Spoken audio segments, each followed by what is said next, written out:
कमजोर करने के इतने उदाहरण हैं कि ये लोग कहीं मुंह छिपाए नहीं छिपेंगे। लेकिन स्मृति ईरानी जी क्योंकि ट्रोल मंत्रालय को संभालती थी, उनके ट्रोल मंत्रालय पे खतरा था, उनको लगा कमान हाथ से चली जाएगी, वापस मैदान में कूद पड़ी हैं। मैं उनसे पूछना चाहती हूँ स्मृति जी, 2019 चुनाव के वक्त आपने कहा था 13 रुपए किलो पे शक्कर मिलेगी। लोकतंत्र को भूल जाइए 2 मिनट, आइए चूल्हे चौके की बात कर लेते हैं। 13 रुपए की शक्कर देने का वादा किया था, 45 पर शक्कर मिल रही है। 400 रुपए के सिलेंडर पे बड़ा प्रदर्शन करती थी आप, आज वो सिलेंडर 1200 पर है। महिला सशक्तिकरण की बात करती थी, आप ही के एमएलए का लड़का एक लड़की का यौन शोषण करता है और उसकी हत्या कर देता है उत्तराखंड में, लीपापोती आपकी सरकार करती है, आप चुप रहे। सत्ता पक्ष खड़ा होकर खुद सदन की कार्यवाही नहीं होने दे रहा है, इससे बड़ा प्रमाण क्या होगा कि अडानी को बचाने के लिए ये सारे काम किए। बहुत सारे लोगों में होड़ लगी हुई है कि राहुल गांधी जी को ज्यादा ट्रोल कौन कर पाएगा, कौन ज्यादा दो रुपल्ली का ट्रोल बनेगा इस सरकार के मंत्रियों में। उनको लगा कि अनुराग ठाकुर जी उनसे बाजी मार रहे हैं, तो मैडम ने आज फिर से कमान संभाल ली है और मैदान में कूद पड़ी। आपको दिक्कत हो सकती है राहुल गांधी जी ने क्या कहा, लेकिन प्रत्यक्षम किम प्रमाणम, आज सरकार जो सदन में कर रही है वो इस बात का प्रमाण है कि लोकतंत्र क्षीण हो रहा है। आप चुने हुए सांसद का एक वक्तव्य है, उसमें से 18 चीजें एक्सपंज कर देते हैं क्योंकि मोदी और अडानी का नाम साथ में है। ये लोकतंत्र को कमजोर करना नहीं है। आप प्रतिपक्ष के नेता कांग्रेस के अध्यक्ष के बयान से नजर नहीं अभी थोड़ी देर पहले स्मृति ईरानी जी ने चिरपरिचित अंदाज में अमर्यादित और बिल्कुल त्रुटिपूर्ण एक वक्तव्य राहुल गांधी जी के खिलाफ दिया है। मैं उनकी व्यथा, उनकी वेदना समझ सकती हूं। वो राहुल गांधी ट्रोल मंत्रालय की प्रमुख मंत्री हैं और वही काम वो पूरी शिद्दत से, पूरी लगन से करती हैं।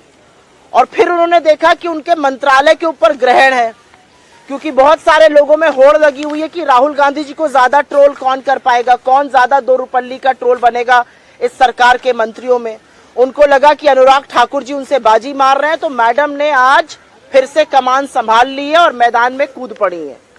लेकिन कुछ बातें जो उन्होंने कही हैं, जो सदन में कही जा रही हैं, सदन के बाहर कही जा रही हैं, उसके बारे में चर्चा कर लेना और उसके बारे में बोल लेना जरूरी है। और उसमें से पहली बात यह है कि राहुल गांधी जी ने ऐसा क्या कहा है जिससे बीजेपी इतनी विचलित है, क्योंकि हमारा अपना मानना है कि ये जो सारा तांडव अंदर मचाया जा रहा है, आप सोच सकते हैं कि सत्ता पक्ष खड़ा होकर खुद सदन की कार्यवाही नहीं होने दे रहा है, इससे बड़ा प्रमाण क्या होगा कि अडानी को बचाने के लिए ये सारे काम किए जा रहे हैं। अडानी पर चर्चा ना हो, अडानी पर आक्षेप ना लगे, अडानी की काली कारतूतों पर बातें ना हो, उस पर एक शब्द ना बोलना पड़े सदन में, इसलिए सदन की कार्यवाही रोकने का काम आज सत्ता पक्ष के मंत्री, सदन के नेता खुद खड़े होकर कर रहे हैं। नारेबाजी अब सत्ता पक्ष कर रहा है सदन में कि सदन ना चल पाए, और ये लोकतंत्र को क्षीण करना होता है। राहुल गांधी जी ने जो कहा कि एक विश्व है, वो अमेरिका और चीन दो दिशाओं में खींच रहे हैं, भारत का लोकतंत्र विश्व के लिए सौगात है और हमारा लोकतंत्र डिसाइड करेगा वैश्विक लोकतंत्र की दिशा और दशा क्या होगी। इससे बड़ा लोकतंत्र का प्रहरी और दूसरा कौन हो सकता है, और वो भी विदेशी जमीन पर जाकर ये कहना। आपको बड़ी दिक्कत है विदेशी जमीन पर जाकर उन्होंने कहा। सुनिए वो सारे वक्तव्य जो मोदी जी ने विदेशी धरती पर, चाहे वो चीन हो, चाहे वो मॉस्को हो, चाहे वो यूके हो, जर्मनी हो, यूएस हो, साउथ कोरिया हो, ऐसी कौन सी भूमि है जहां पर उन्होंने जाकर देश का सिर नीचा करने का काम नहीं किया। जब आप चीन में जाकर ये कहते हैं कि हमने क्या पाप किया था, हम हिंदुस्तान में पैदा हो गए, ऐसे लोग सोचते हैं, आपको लगता है देश का सिर और देश का मान बढ़ाने का काम आप कर रहे हैं। और अब वापस मैं आना चाहती हूँ स्मृति ईरानी के वक्तव्य पे, और उस वक्तव्य पे आना इसलिए जरूरी है क्योंकि आपको दिक्कत हो सकती है राहुल गांधी जी ने क्या कहा, लेकिन प्रत्यक्षम किम प्रमाणम, आज सरकार जो सदन में कर रही है वो इस बात का प्रमाण है कि लोकतंत्र क्षीण हो रहा है। आप चुने हुए सांसद का एक वक्तव्य है, उसमें से 18 चीजें एक्सपंज कर देते हैं क्योंकि मोदी और अडानी का नाम साथ में है। ये लोकतंत्र को कमजोर करना नहीं है।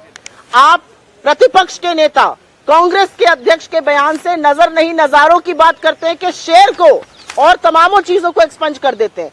यह लोकतंत्र का क्षीण होना नहीं है। अगर एक बेबाक पत्रकार सवाल पूछता है उत्तर प्रदेश में सड़कों की हालत पर, तो उनको गिरफ्तार कर लिया जाता है, और ऐसे तमाम उदाहरण है। ये लोकतंत्र का क्षीण होना नहीं है। चुनी हुई सरकारों को पैसे के बल पर, एजेंसियों के डर पे गिराना, ये लोकतंत्र को कमजोर नहीं करता है? आगे मैं बताती हूं, लोकतंत्र को कमजोर करने के इतने उदाहरण हैं कि ये लोग कहीं मुंह छिपाए नहीं छिपेंगे। लेकिन स्मृति ईरानी जी, क्योंकि ट्रोल मंत्रालय को संभालती थी, उनके ट्रोल मंत्रालय पे खतरा था, उनको लगा कमान हाथ से चली जाएगी, वापस मैदान में कूद पड़ी हैं। मैं उनसे पूछना चाहती हूँ, स्मृति जी, 2019 चुनाव के वक्त आपने कहा था 13 रुपए किलो पे शक्कर मिलेगी। लोकतंत्र को भूल जाइए 2 मिनट, आइए चूल्हे चौके की बात कर लेते हैं। 13 रुपए की शक्कर देने का वादा किया था, 45 पर शक्कर मिल रही है। 400 रुपए के सिलेंडर पर बड़ा प्रदर्शन करती थी आप, आज वो सिलेंडर 1200 पर है।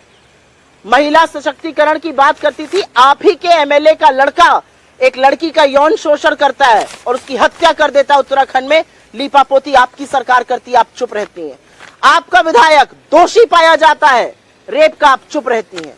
आपके नेताओं के ऊपर यौन शोषण के आरोप रखते हैं, आप चुप रहती हैं। तो ये सिलेक्टिव आउटरीच जो स्मृति ईरानी का है वो सर्वथा गलत है।